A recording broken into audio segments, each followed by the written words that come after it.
They said she had everything: fame, fortune, beauty, and influence. She walked red carpets in diamonds, graced magazine covers with her mystery, and captured hearts with her fearless presence. But the world didn't know the whole story. Beneath the flash of cameras, beyond the sound of applause, there lived a quiet ache, a search, a question echoing in the silence of her success. Is this all there is? And then something shifted, not in the headlines, not in the tabloids, but in her soul. The woman the world thought they knew took a turn that no one expected. She stepped away from the noise. She turned inward, and she found something that shook her to the core, something ancient, something sacred, something that had been waiting for her all along. She found Islam not as a religion, not as a culture, but as a calling, as a truth that filled the hollow spaces she never spoke of, as peace in a world that had always demanded performance. And oh, did the world react. The whispers came first, then the opinions, then the storm. Why would she choose this, they asked. Why cover what made her famous? Why trade red carpets for prayer rugs? Why surrender glamour for submission? But what they didn't understand is this: she wasn't losing herself. She was finally meeting herself. She wasn't hiding, she was unveiling. She wasn't breaking down, she was breaking through. They couldn't see what she saw in the early morning light of prayer, in the discipline of fasting, in the sacred pause between this world and the next. They didn't hear what she heard in the rhythm of recitation, in the language of mercy, in the quiet humility of bowing. They didn't feel the safety she found in modesty or the dignity she discovered in devotion. But she felt it, and she knew. She knew the world might walk away.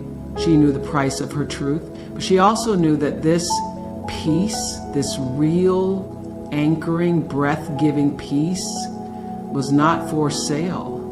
And when a soul touches truth, there's no going back.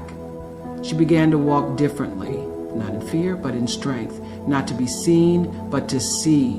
And with every step, she stepped deeper into the woman she was always meant to be. Softer, stronger, quieter, wiser.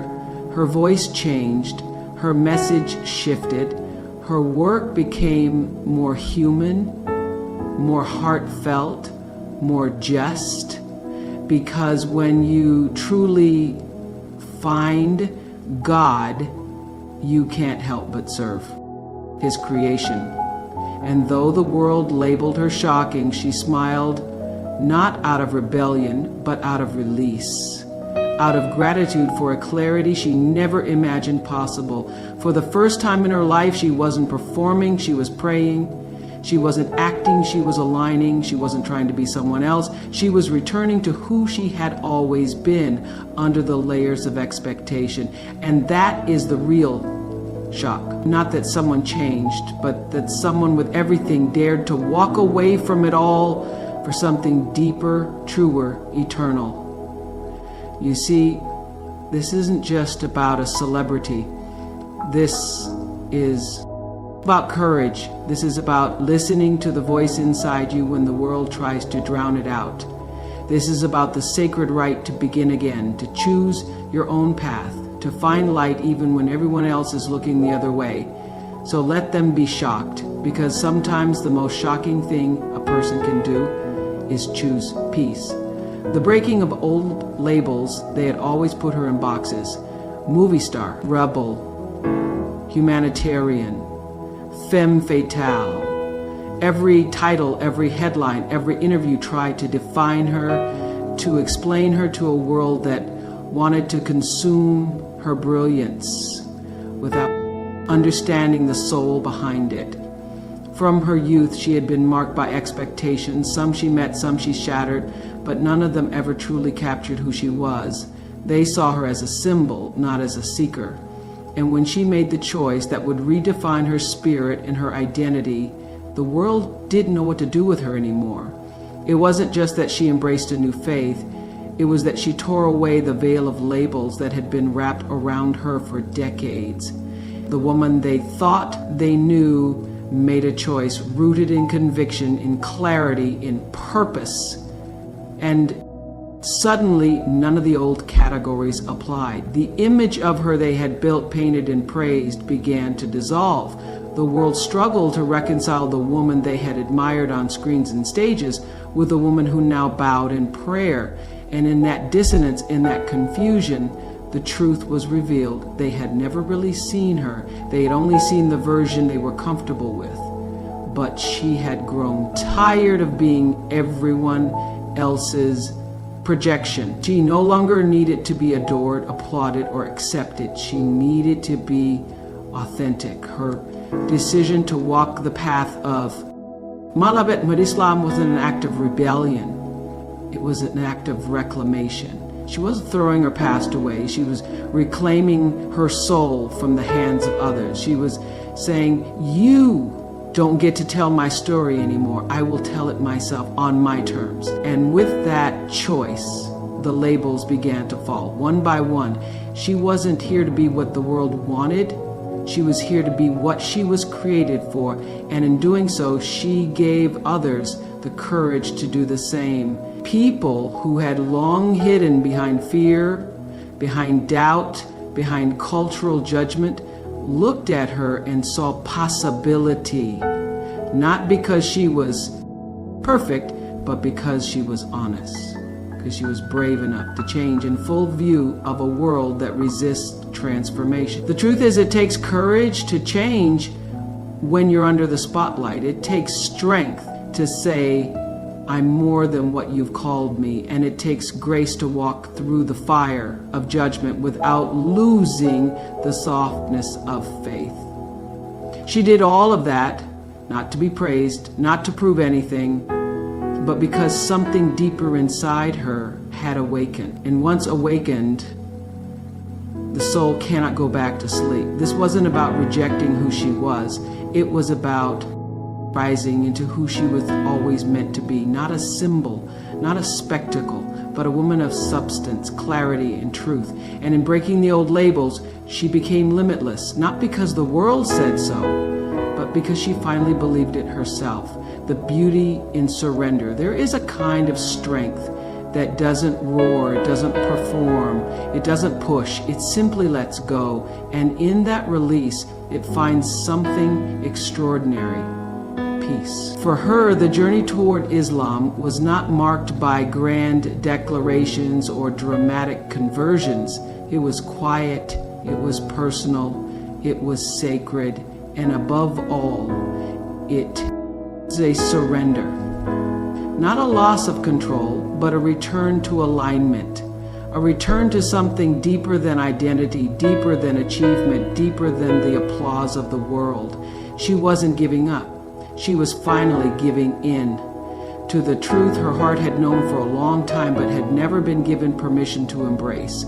Surrender, in the way the world understands it, looks like weakness, like passivity. But in truth, real surrender requires more courage than control ever will. It requires the ego to be silent, the pride to soften, and the heart to speak. It takes everything to kneel when the world is taught you to stand tall at any cost.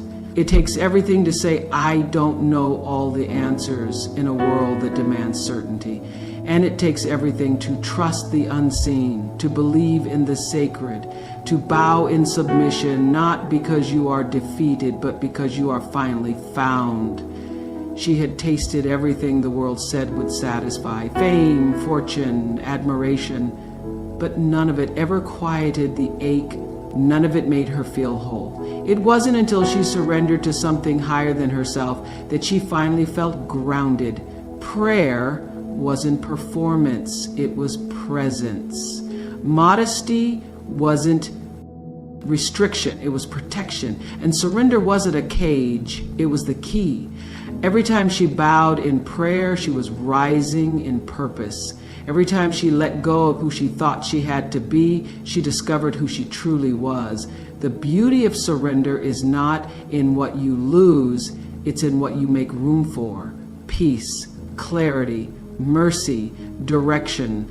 These are the gifts waiting on the other side of letting go. And she began to live differently, to speak differently, to love differently, not because she was trying to be someone else, but because she had finally stopped pretending. She had allowed herself to be led. She had stopped fighting the current and let it carry her home.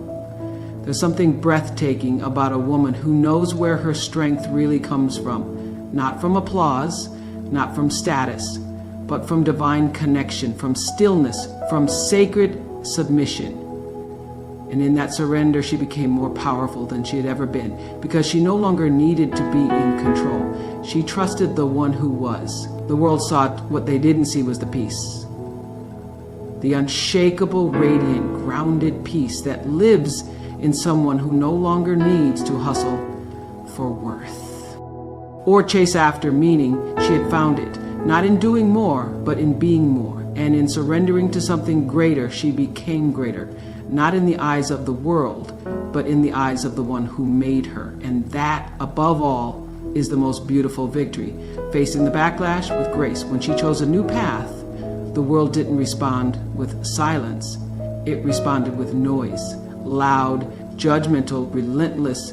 Headlines questioned her, commentators speculated, critics attacked. They couldn't comprehend why someone with so much influence, status, and admiration would to make a choice so profoundly personal, yet so publicly misunderstood.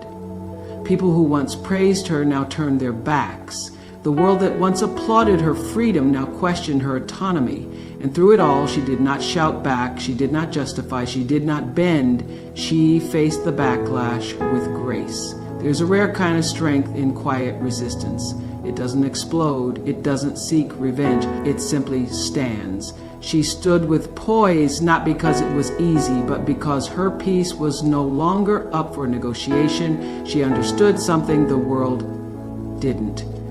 When you find, if you don't need validation, she knew the difference between noise and purpose, between popularity and peace. And in choosing to walk with dignity instead of defensiveness, she revealed a strength that could not be shaken. The world tried to paint her decision as rebellion, as crisis, as confusion. But what they didn't see was the clarity behind her eyes, the calm that only comes from a soul anchored in something unshakable. She didn't waste energy trying to convince the world of her worth. She didn't react to every comment, every rumor, every insult, because she understood. The moment you know who you truly are, the opinions of others lose their power.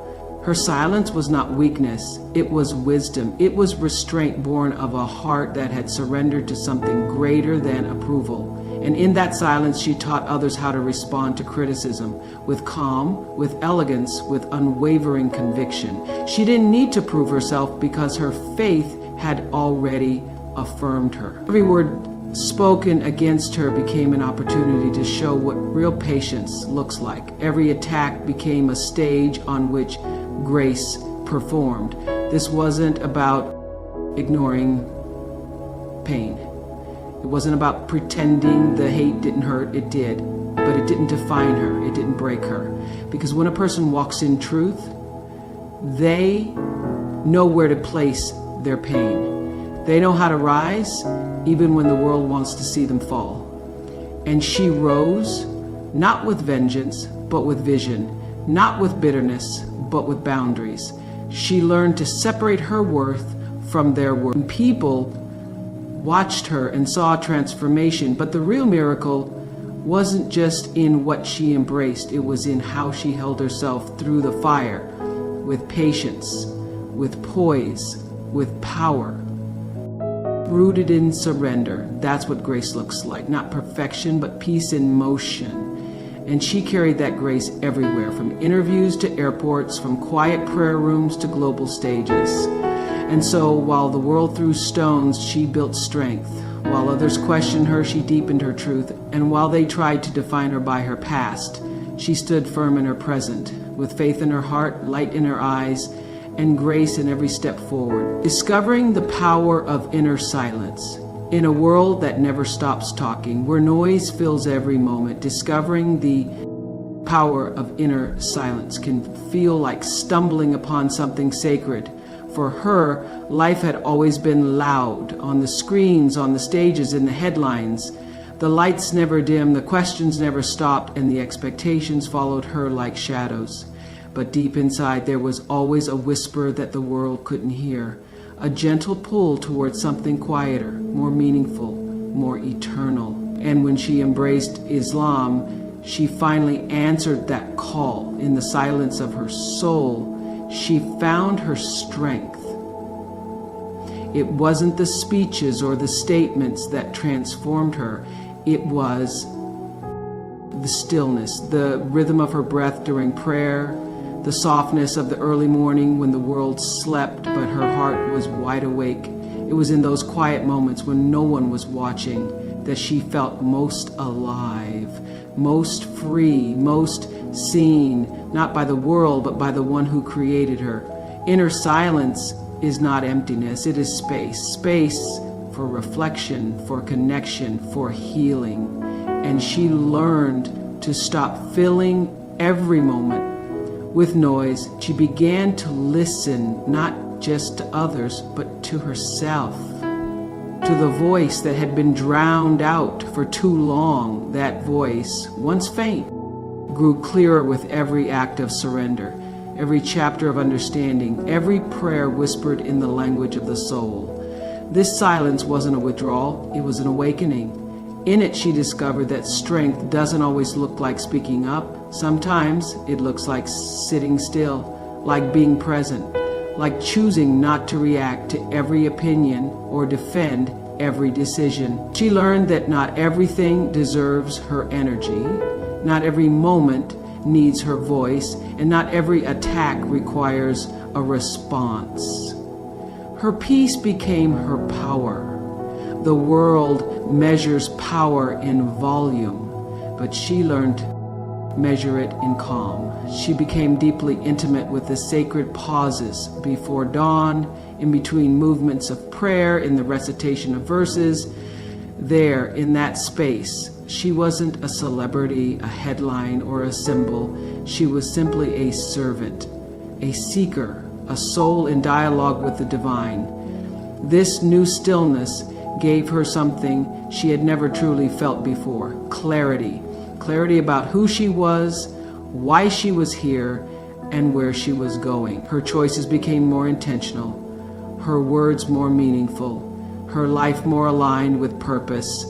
And the irony was, the more silent she became within, the more impactful her presence became outwardly. Not because she was louder, but because she was real. The silence taught her to respond rather than react, to pause before rushing, to reflect before speaking. It gave her room to grow, space to feel, and a foundation to stand on. While the world continued to spin in chaos, she moved with calm certainty. She no longer needed to be heard to feel valuable. She had already been heard in prayer, in solitude, in sacred connection. That is the power of inner silence.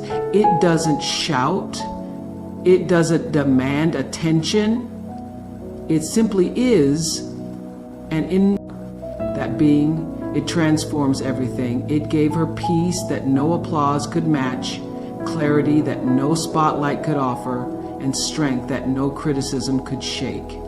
She found her greatest power not in the noise, but in the silence between it. A rebirth in purpose. She had lived a life many only dream of: global recognition, powerful influence, and the ability to move hearts with her presence. But even at the height of it all, something inside her remained untouched. There was always a quiet ache, a question that lingered when the cameras stopped flashing. Is this all there is? The world told her she had arrived, but her soul knew she was still searching. And when she took the step others feared to take, when she embraced a faith misunderstood by many, something extraordinary happened. Not a breakdown, but a rebirth. It wasn't sudden, It wasn't dramatic. It was steady, sacred, and deeply personal. She wasn't becoming someone new. She was finally coming home to herself. In the silence of prayer, in the beauty of surrender, in the simplicity of truth, she found a new clarity, a kind of purpose that didn't depend on accolades or attention. For the first time, she wasn't chasing something. She was living something. Her life no longer revolved around image, it revolved around intention. This rebirth didn't erase her past, it redefined it. Every trial, every triumph, every headline now carried new meaning. They weren't just memories, they were stepping stones, pieces of a larger story she could now see with spiritual eyes. And in embracing that story, she no longer saw herself as a product of Hollywood or a prisoner of public opinion. She was something far more powerful, a woman guided by faith, driven by service, and grounded in divine purpose. She began to walk